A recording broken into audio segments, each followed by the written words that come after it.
그날 이후 세계 지도는 더 이상 의미가 없어졌습니다. 국경도 군사력도 아닌 새로운 기준이 등장했기 때문입니다.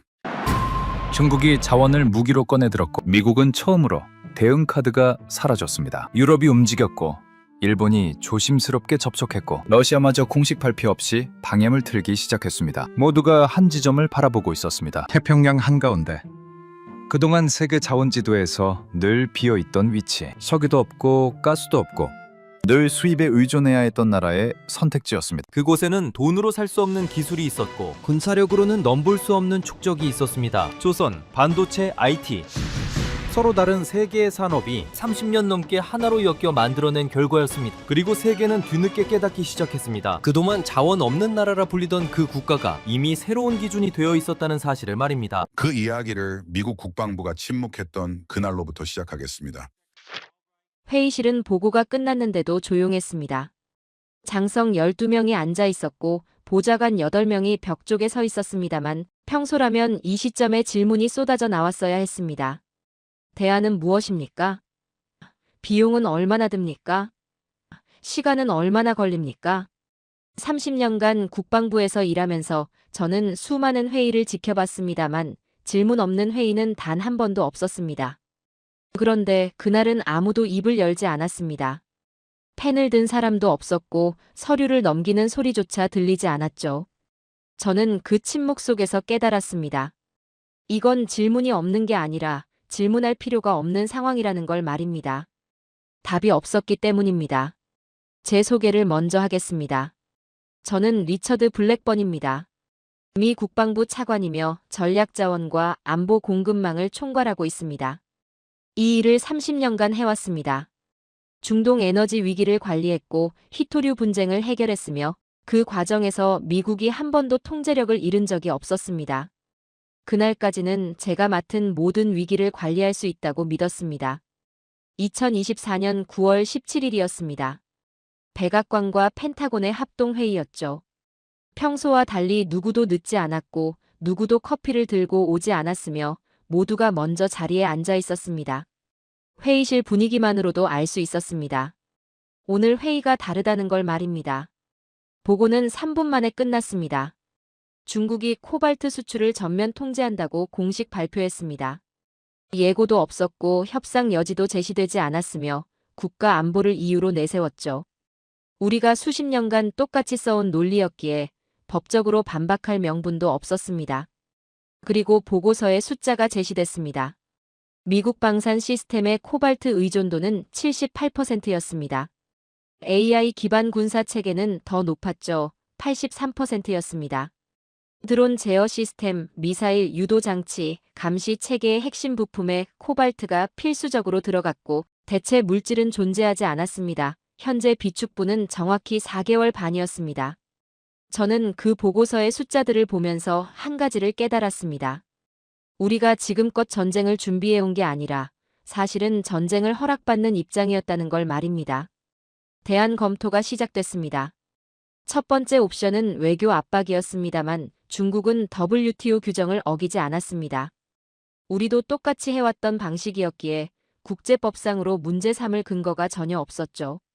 두 번째는 국제중재제소였습니다만 국제중재는 최소 2년이 소요됩니다. 우리에게 남은 시간은 4개월 반이었고 그 시간이 지나면 미국의 방산 체계는 사실상 멈춰설 수밖에 없었습니다. 세 번째는 군사적 개입이었습니다만 코발트 매장지는 콩고에 있고 중국이 통제하는 건 항구와 정제 시설이었습니다. 시설을 폭격으로 파괴할 수는 있었지만 그건 자원 자체를 무용지물로 만드는 것과 다르지 않았죠. 네 번째는 대체 자원 개발이었습니다만 기술팀의 답변은 명확했습니다. 현재 기술 수준에서 코발트를 대체할 물질은 존재하지 않으며 개발하려면 최소 5년 이상이 필요하다고 했습니다. 모든 옵션이 같은 결론으로 귀결됐습니다. 시간을 버는 방법일 뿐 근본적인 해결책은 아니라는 것이었죠. 대통령이 저를 바라보며 물었습니다. 차관, 지금 말씀하신 내용 외에 실질적으로 가능한 대안은 없습니까? 저는 30년간 국방부에서 일하면서 수많은 위기 상황을 보고해왔습니다만 그 순간만큼은 쉽게 입이 떨어지지 않았습니다. 3초가 지났습니다. 그리고 저는 대답했습니다. 현재로선 없습니다. 회의실이 다시 조용해졌습니다. 장성 한 명이 천장을 올려다봤고 보좌관 한 명이 자신의 서류를 내려다봤으며 대통령은 그냥 저를 바라봤습니다. 저는 그 순간 깨달았습니다. 강대국의 위기는 언제나 회의실의 침묵에서 시작된다는 걸 말입니다. 회의가 끝난 뒤 저는 사무실로 돌아와 보고서를 다시 펼쳤습니다. 혹시 우리가 놓친 선택지가 있지 않을까 싶었죠. 대부분은 이미 검토한 내용이었습니다. 아프리카 신규 광산 개발, 재활용 기술 확대, 전략, 비축 증대 모두 최소 2년 이상의 시간이 필요한 방법들이었고 우리에겐 그 시간이 없었습니다. 그런데 마지막 페이지 하단에 작은 글씨로 적힌 한 줄이 눈에 들어왔습니다. 참고 사례심의 채굴, 한국. 저는 그 문장을 2번 읽었습니다. 심의 채굴이라는 단어는 익숙했습니다. 수년 전부터 보고서에 등장했던 개념이었지만 늘 비현실적인 해법 목록에 포함되어 있었죠. 비용이 막대하고 기술적 위험이 너무 컸으며 무엇보다 상업적으로 성공한 사례가 전무했습니다. 그런데 한국이라는 단어는 낯설었습니다. 조선을 잘하는 나라, 반도체를 만드는 나라, 성실한 동맹국. 저에게 한국은 그 정도의 인식이었습니다. 저는 별 생각 없이 그 문장에 형광펜을 그었습니다. 왜 그랬는지는 정확히 모르겠습니다. 아마도 다른 선택지가 하나도 남아있지 않았기 때문이었을 겁니다. 그날 밤 저는 처음으로 인정했습니다. 이번에는 시간이 우리 편이 아니라는 걸 말입니다. 우리는 패배한 게 아니었습니다. 아직 싸우지도 못했을 뿐이었죠. 그리고 보고서 맨 아래에는 아무도 주목하지 않은 나라 이름이 조용히 적혀 있었습니다. 저는 위기를 관리하는 사람이었습니다. 30년간 국방부에서 일하면서 저는 3번의 글로벌 안보 위기를 직접 총괄했습니다. 2008년 중동 에너지 위기, 2015년 히토류 분쟁, 2019년 반도체 공급망 재편, 매번 위기의 양상은 달랐지만 결국 우리는 모든 상황을 통제할 수 있었습니다. 해법은 언제나 같았습니다. 달러를 통한 경제적 압박, 군사력을 통한 최후의 보증, 그리고 동맹국들과의 자동 반응 체계였습니다. 이 3가지만 제대로 작동하면 미국은 어떤 위기든 계산 가능한 범위 안에 둘 수 있었죠. 우리의 목표는 위기를 완전히 막는 게 아니라 통제 가능한 수준으로 관리하는 것이었습니다. 달러는 가장 강력한 조정 수단이었습니다. 원자재 가격이 폭등하면 연준을 통해 시장을 조절했고 자원 보유국이 일방적으로 가격을 올리려 하면 금융 시스템을 통해 압박했습니다. 달러로 결제되는 한 우리는 언제나 게임의 규칙을 쥐고 있었죠. 군사력은 협상의 마지막 보증 수표였습니다. 외교가 실패하거나 경제 제재가 효과를 내지 못할 때 항모 한 척이 특정 해역으로 이동한다는 소식만으로도 협상의 판도는 달라졌습니다. 직접 개입하지 않아도 그 가능성 자체가 억지력이었죠. 동맹은 자동으로 작동하는 레버리지였습니다. 미국이 움직이면 유럽이 따라왔고 일본이 호응했으며 결국 고립되는 쪽은 언제나 우리의 상대였습니다.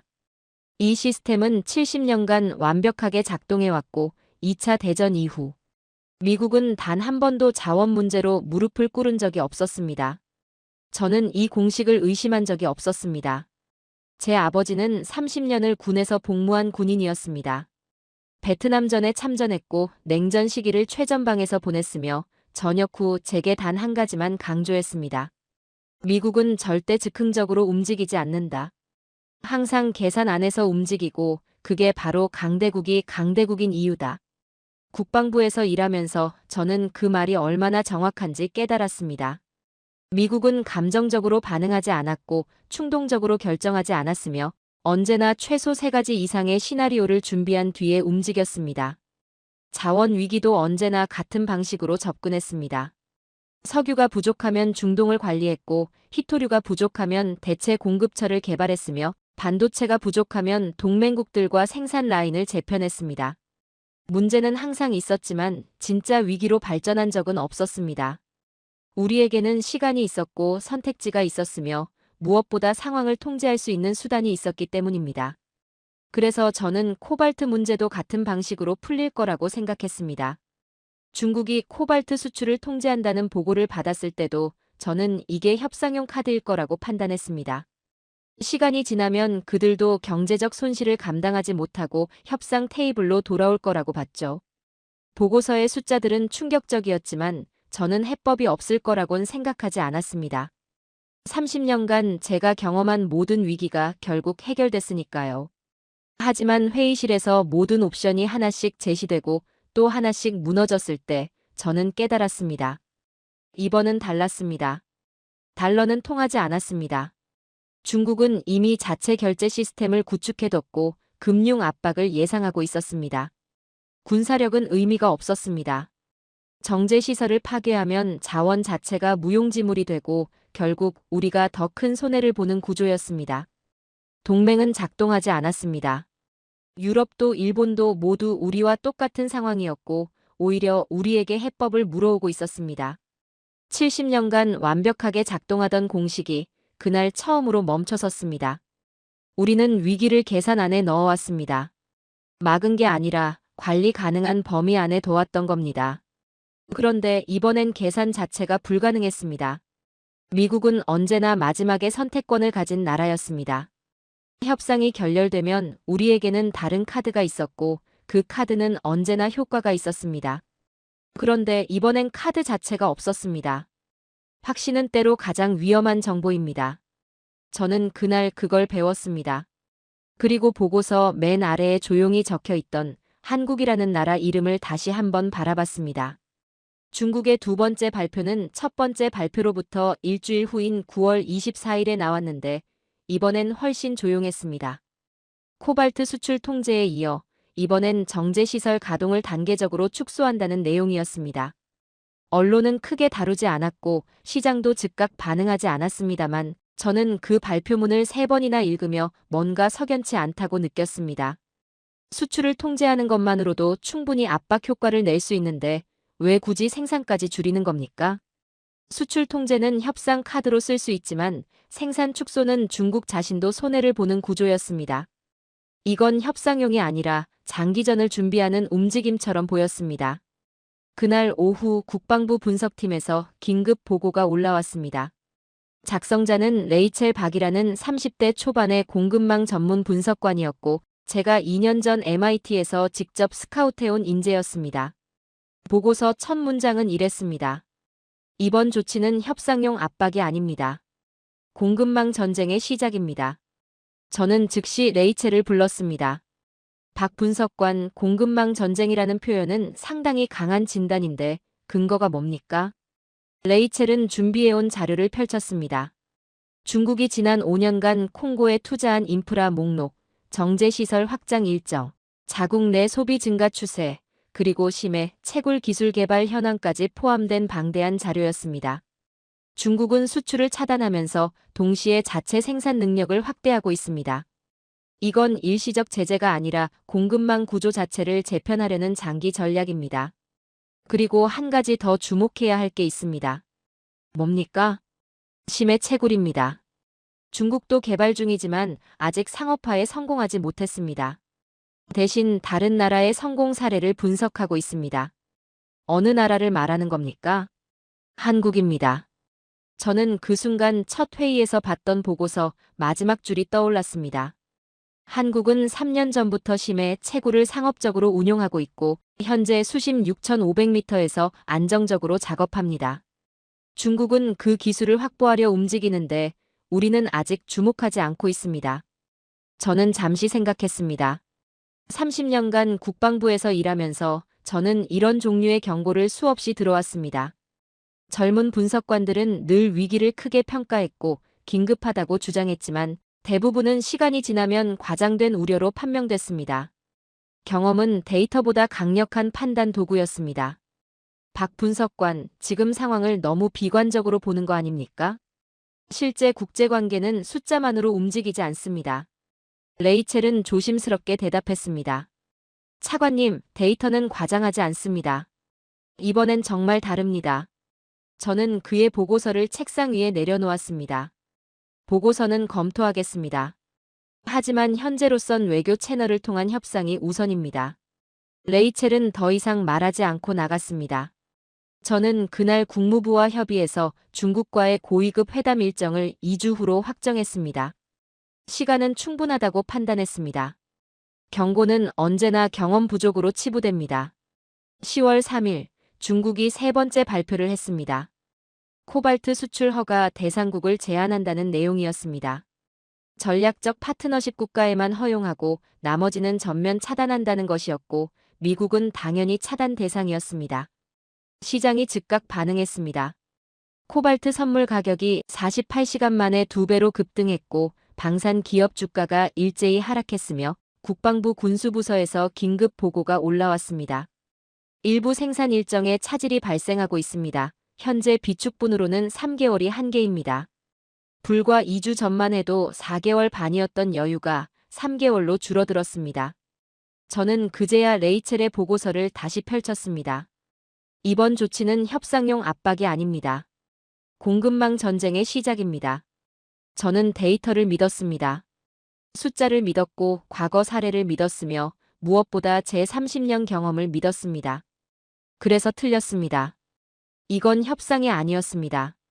압박도 아니었고 일시적 제재도 아니었으며 시간이 지나면 풀릴 문제가 아니었습니다.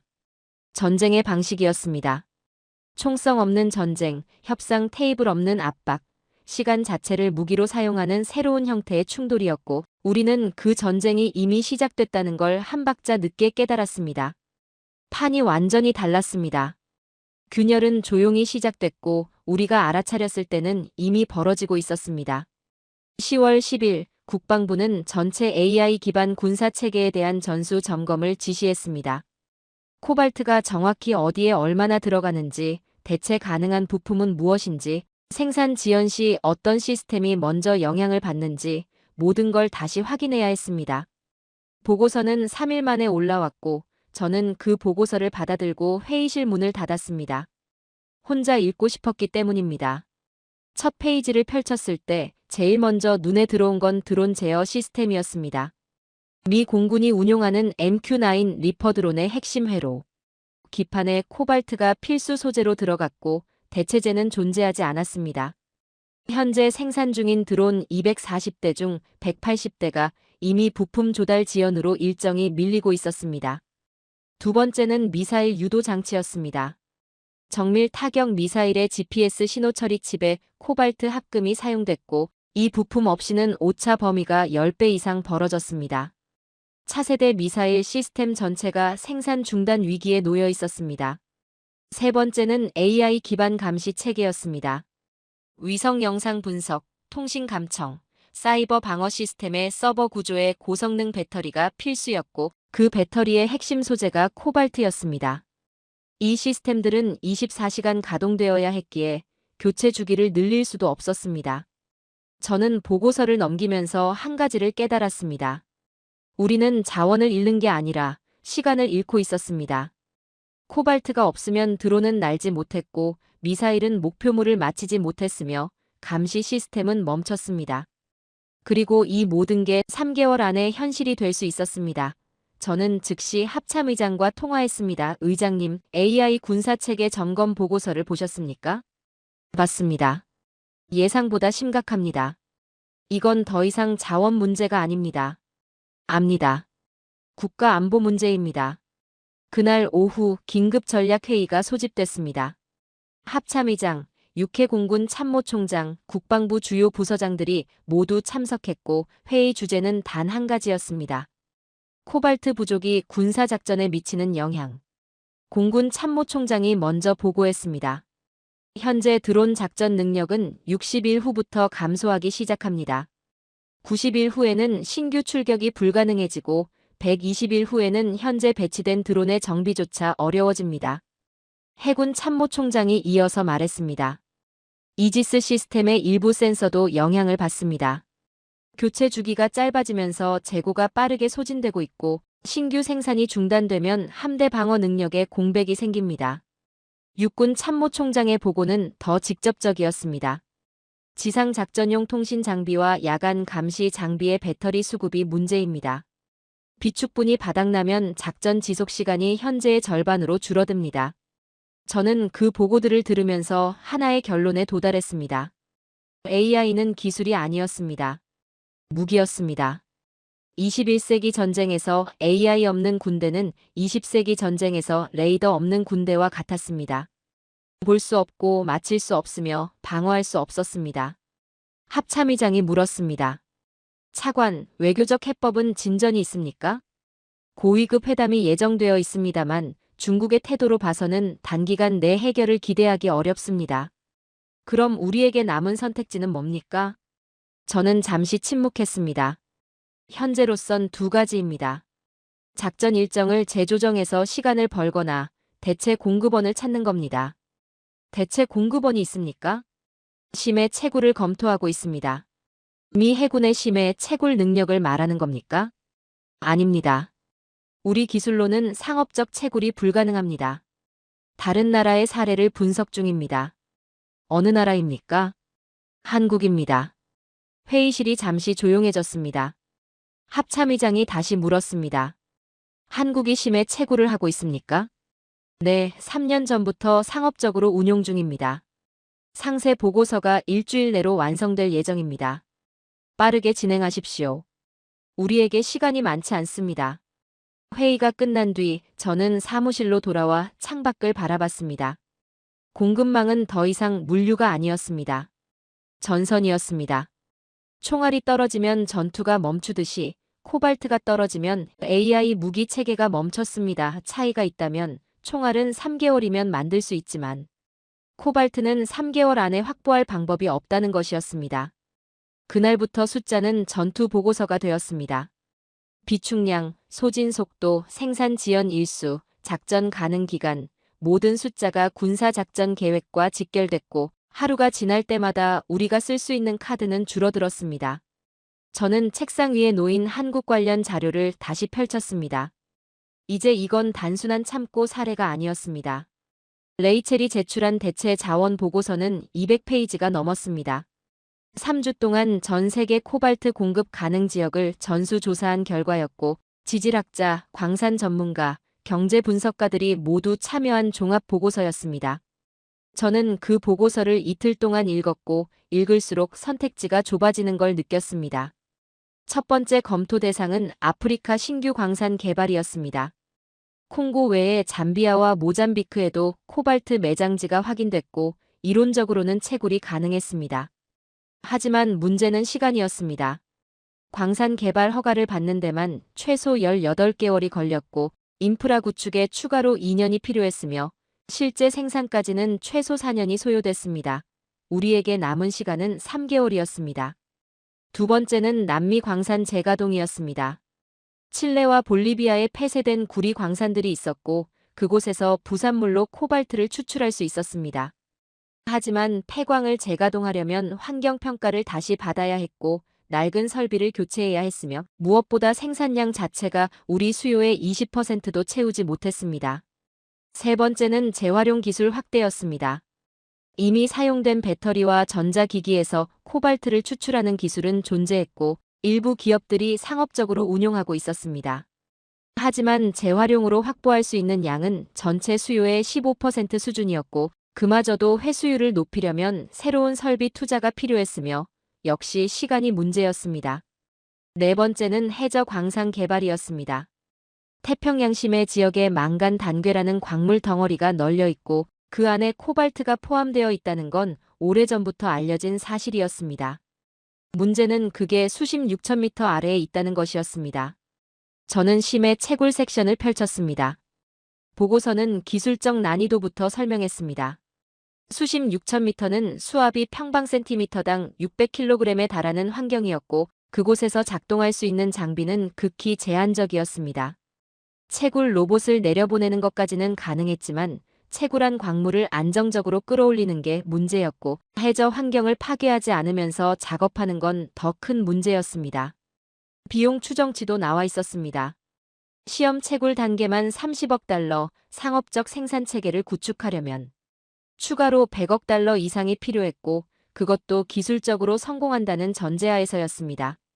실패 위험은 60% 이상으로 평가됐습니다. 그리고 보고서 말미에는 전 세계 심해 채굴 시도 현황이 정리되어 있었습니다. 미국, 중국, 일본, 유럽 주요 국가들이 모두 시험 채굴을 시도했지만 상업적 성공 사례는 단 하나뿐이었습니다. 한국이었습니다. 저는 그 부분을 천천히 읽었습니다. 한국은 2021년부터 태평양 공해상에서 심해 채굴 시험을 시작했고 2022년에 상업적 생산 체계를 완성했으며 현재는 연간 15만 톤 규모로 안정적인 생산을 유지하고 있었습니다. 수심 6,500m 지점에서 무사고로 작업하고 있었고 채굴 효율은 기존 육상 광산의 80% 수준에 달했습니다. 가장 놀라운 건 비용이었습니다. 한국의 심해 채굴 단가는 톤당 2,800달러로 현재 시장 가격인 3,500달러보다 낮았습니다. 이건 단순히 기술적 성공이 아니라 경제적으로도 성립하는 비즈니스 모델이라는 의미였습니다. 저는 보고서를 덮었습니다. 불가능한 해법은 해법이 아닙니다. 30년간 저는 그렇게 배워왔습니다. 실현 가능성이 없는 옵션은 아무리 이론적으로 완벽해도 무의미하다고, 현실에서 작동하지 않는 계획은 계획이 아니라 희망사항일 뿐이라고 말입니다. 심해 채굴은 늘 그런 목록에 있었습니다. 기술적으로 너무 어렵고 경제적으로 너무 비싸며 환경적으로 너무 위험하다고 평가됐죠. 그래서 우리는 그걸 진지하게 검토하지 않았습니다. 그런데 한국은 그걸 해냈습니다. 저는 창밖을 바라보며 생각했습니다. 우리가 불가능하다고 판단한 이유가 뭐였습니까? 기술이 없어서였습니다. 그럼 기술만 있으면 가능하다는 얘기 아닙니까? 그리고 한국에는 그 기술이 있었습니다. 저는 다시 보고서를 펼쳤습니다. 한국이 어떻게 그 기술을 확보했는지, 어떤 방식으로 작업하는지, 조선 기술과 반도체 기술을 어떻게 결합했는지 모든 내용이 상세히 분석되어 있었습니다. 매장량 추정치도 있었습니다. 태평양 심해에는 최소 1억 톤 이상의 코발트가 매장되어 있고 그건 현재 전 세계 확인 매장량의 10배에 달하는 규모였습니다. 장기 안정성도 보장됐습니다. 단 하나의 문제가 있다면 기술이었습니다.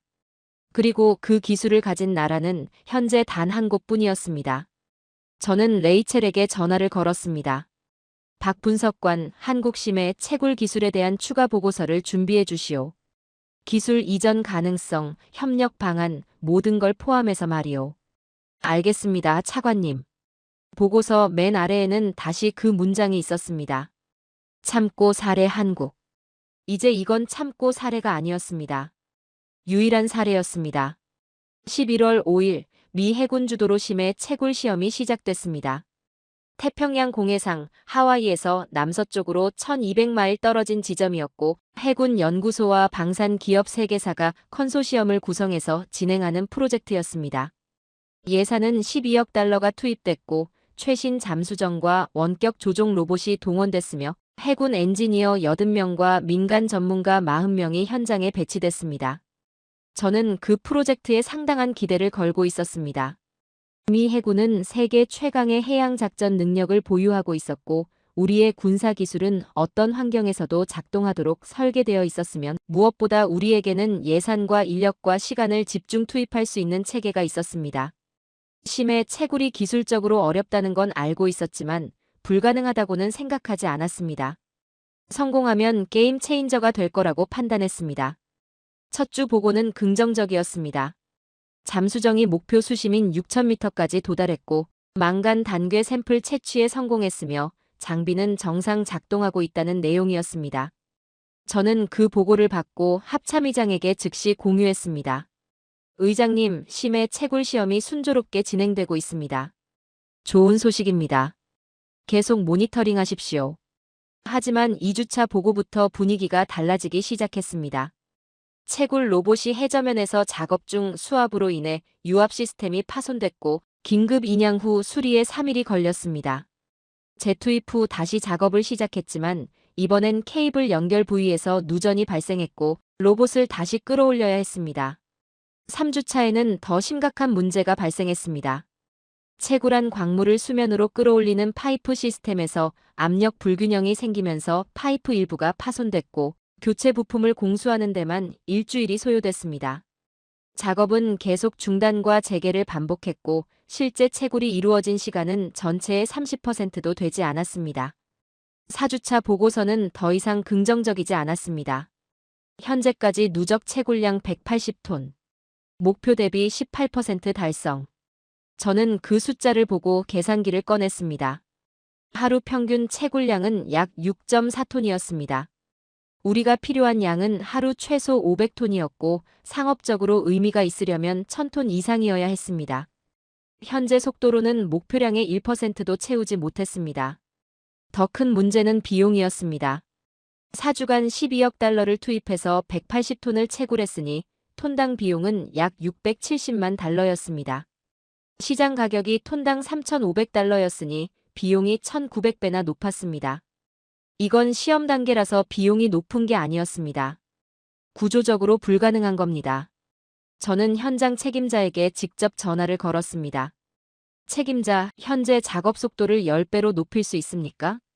차관님, 기술적으로 불가능합니다. 장비가 수압을 견디지 못하고 연속 작업 시 고장 빈도가 기하급수적으로 증가합니다. 그럼 새로운 장비를 개발하면 됩니까? 새로운 장비 개발에는 최소 3년이 필요하고 그것도 성공을 보장할 수 없습니다. 현재 기술 수준으로는 상업적 채굴이 현실적이지 않습니다. 저는 전화를 끊고 창밖을 바라봤습니다. 군사력은 깊이를 극복하지 못했습니다. 우리는 항모를 띄울 수 있었고 잠수함을 바다 밑으로 보낼 수 있었으며 미사일을 정확히 목표물에 떨어뜨릴 수 있었습니다. 하지만 6,000m 깊이에서 돌을 캐는 것은 우리의 능력 밖이었습니다.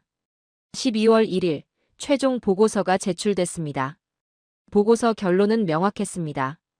현재 기술 수준에서 심해 채굴의 상업화는 불가능합니다. 군사적 목적의 긴급 생산도 비용 대비 효율이 현저히 낮아 실용성이 없습니다. 저는 그 보고서에 서명해야 했습니다. 차관 서명란에 펜을 들었을 때 손이 약간 떨렸습니다. 이건 단순한 실패 보고가 아니었습니다. 미국이 바다 앞에서 무릎을 꿇었다는 공식 기록이었습니다. 저는 서명했습니다. 그날 미국은 실패를 문서로 남겼습니다. 저는 사무실로 돌아와 한국심의 채굴 보고서를 다시 펼쳤습니다. 한국은 수심 6,500m에서 하루 4,200톤을 채굴하고 있었고 무사고 운용 기록을 유지하고 있었으며 톤당 비용은 2,800달러였습니다. 우리가 180톤을 채굴할 때 그들은 4,200톤을 채굴했습니다. 우리가 톤당 670만 달러를 쓸 때 그들은 2,800달러를 썼습니다. 이건 기술 격차가 아니었습니다. 차원이 달랐습니다. 숫자는 변명하지 않습니다. 저는 그날 깨달았습니다. 우리가 뒤처진 게 아니라 애초에 따라갈 수 없는 영역이었다는 걸 말입니다. 우리는 바다 위에서는 강했지만 바다 밑에서는 강하지 않았습니다. 그리고 21세기 자원 전쟁은 바다 밑에서 벌어지고 있었습니다. 12월 8일 한국심의 채굴에 대한 종합보고서가 국방부 전략회의 안건으로 정식 상정됐습니다. 더 이상 보고서 하단의 각주가 아니라 회의 자료 본문 첫 페이지였고 참석자 전원에게 사전 배포된 필수 검토 자료였습니다. 합참의장, 육해 공군 참모총장, 국방부 주요 보좌관들이 모두 그 자료를 받았고 회의 시작 전부터 회의실 분위기는 무거웠습니다. 미 해군의 심해 채굴 실패 보고서가 제출된 지 일주일 만이었습니다. 저는 보고를 시작했습니다. 한국은 2021년부터 태평양 공해상에서 심해 채굴을 시작했고 2022년에 상업적 생산 체계를 완성했습니다. 현재 연간 15만 톤 규모로 안정적인 생산을 유지하고 있으며 작업 수심은 6,500m입니다. 회의실은 조용했습니다. 저는 다음 페이지를 넘겼습니다. 하루 평균 채굴량은 4,200톤이고 무사고 운용 기록을 3년간 유지하고 있으며 톤당 생산 비용은 2,800달러로 현재 시장 가격인 3,500달러보다 낮습니다. 공군 참모총장이 먼저 질문했습니다. 차관, 이 수치가 확인된 겁니까? 하루 4,200톤이라는 건 우리 시험 채굴량의 23배가 넘는데요. 국제해양기구의 공식 보고서를 통해 확인됐고 일본과 호주의 독립적인 검증 결과도 일치합니다. 교차 검증을 3차례 진행했습니다. 해군 참모총장이 이어서 물었습니다. 그들이 사용하는 기술은 무엇입니까? 우리가 접근하지 못한 새로운 기술이 있습니까? 조선 기술과 반도체 기술, 그리고 IT 시스템의 결합입니다. 한국은 세계 최대 조선국이고 반도체 설계 능력도 최상위권이며 이 두 가지를 통합 제어하는 시스템을 독자 개발했습니다. 군사 기술을 전용한 겁니까? 아닙니다. 순수 민간 기술로 개발됐고 군사 작전 없이 상업적 안정성만으로 운용되고 있습니다. 회의실이 다시 조용해졌습니다. 저는 그 침묵의 의미를 알고 있었습니다. 이건 단순한 기술 격차가 아니었습니다. 우리는 12억 달러를 투입해서 군사 기술을 총동원했지만 하루 6.4톤을 채굴했고 한국은 민간 기술로 하루 4,200톤을 채굴하고 있었습니다. 우리는 작업 중단과 장비 파손을 반복했지만 한국은 3년간 무사고 기록을 유지하고 있었습니다. 우리는 톤당 670만 달러의 비용을 썼지만 한국은 톤당 2,800달러로 수익을 내고 있었습니다. 합참의장이 물었습니다. 차관, 이 기술을 우리가 도입할 수 있습니까? 기술 이전 협상을 시도할 수 있지만 현재로선 한국이 독점하고 있고 특허와 핵심 노하우가 철저히 보호되고 있습니다. 구매는 가능합니까? 가능합니다. 하지만 그건 우리가 생산 능력을 확보하는 게 아니라 한국으로부터 공급받는 구조가 됩니다. 그럼 우리가 독자적으로 개발하는 건 얼마나 걸립니까? 저는 잠시 망설였다가 대답했습니다. 최소 5년입니다. 그것도 성공을 보장할 수 없습니다. 회의실이 또다시 조용해졌습니다. 육군 참모총장이 조심스럽게 말했습니다. 그럼 현실적으로 우리 선택지는 한국과 협력하는 것뿐입니까? 저는 고개를 끄덕였습니다. 현재로선 그렇습니다. 저는 그날 회의에서 한 가지를 분명히 깨달았습니다. 문제는 한국이 앞서 있다는 게 아니었습니다. 우리가 도달할 수 없는 지점에 있었다는 겁니다. 격차라는 단어는 따라잡을 수 있다는 전제가 깔려 있습니다. 몇 년 뒤처졌다, 몇 단계 차이가 난다. 이런 표현은 결국 시간과 자원을 투입하면 해결된다는 의미였죠. 하지만 이건 그런 게 아니었습니다. 비교는 경쟁에서나 의미가 있습니다. 같은 종목을 하고 있을 때 누가 더 빠른지 누가 더 강한지 비교할 수 있습니다. 그런데 우리는 수영을 하고 있었고 한국은 잠수함을 타고 있었습니다. 종목 자체가 달랐습니다. 회의가 끝난 뒤 저는 사무실로 돌아와 지난 3개월을 정리했습니다. 9월 17일, 우리는 해결책이 없다고 인정했습니다. 10월 10일, 우리는 이게 국가 안보 문제라고 인식했습니다. 11월 5일, 우리는 심해 채굴을 시도했고 실패했습니다. 12월 8일, 우리는 한국이 이미 그걸 해냈다는 걸 확인했습니다. 3개월 동안 우리는 한 발짝도 앞으로 나아가지 못했습니다. 오히려 선택지만 줄어들었습니다. 저는 창밖을 바라보며 생각했습니다. 조선을 잘하는 나라, 반도체를 만드는 나라, 성실한 동맹국 3개월 전까지 한국은 제게 그 정도였습니다. 하지만 그날 이후 한국은 변수에서 기준이 되었습니다. 우리가 묻는 질문이 바뀌었습니다. 우리가 어떻게 해결할 것인가가 아니라 한국은 어떻게 해결했는가였습니다. 저는 레이첼에게 전화를 걸었습니다.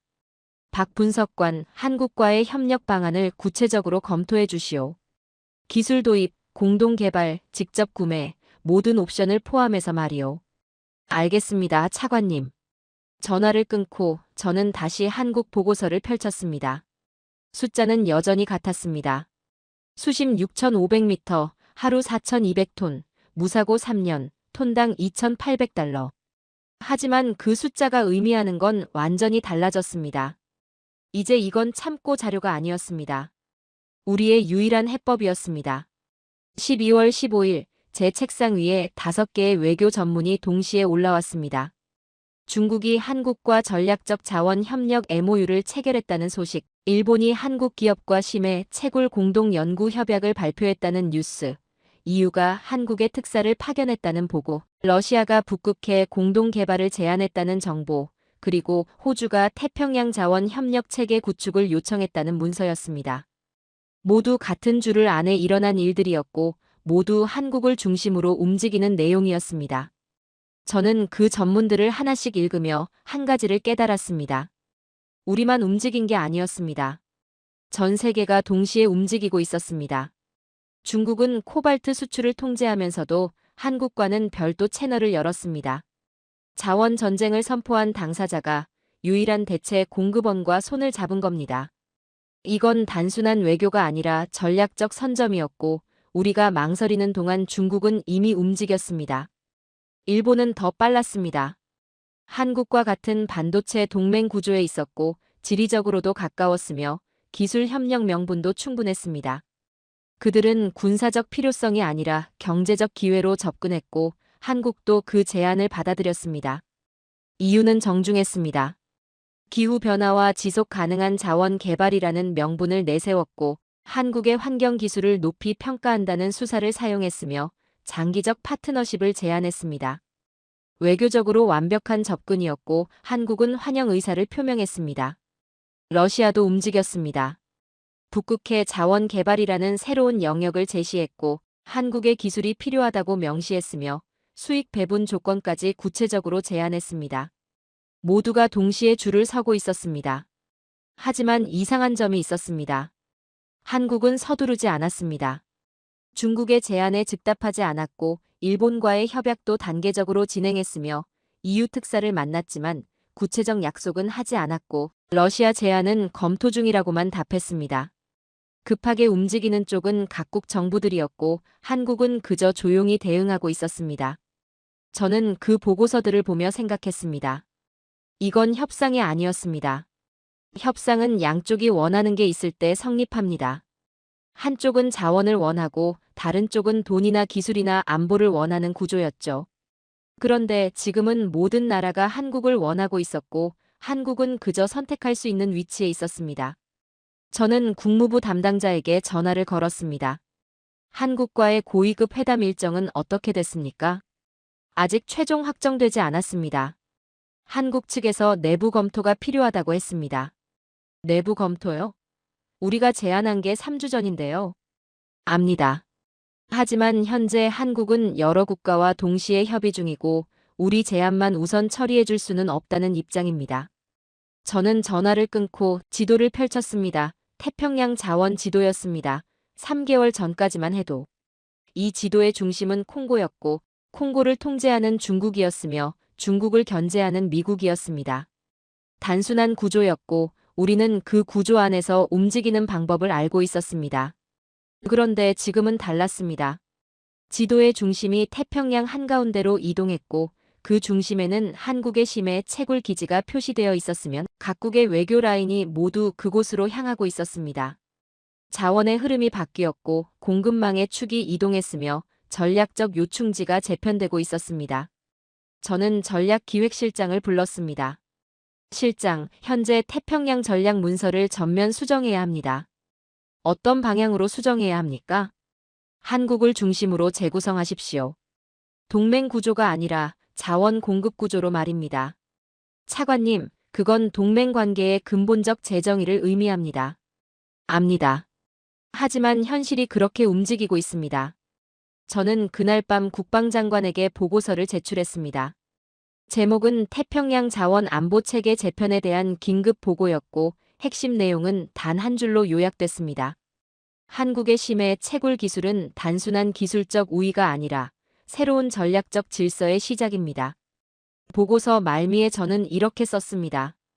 이 문제는 더 이상 동맹의 문제가 아닙니다. 질서의 문제입니다. 70년간 우리는 자원을 통제하는 나라였습니다. 석유가 필요하면 중동을 관리했고 히토류가 필요하면 중국을 견제했으며 반도체가 필요하면 동맹을 재편했습니다.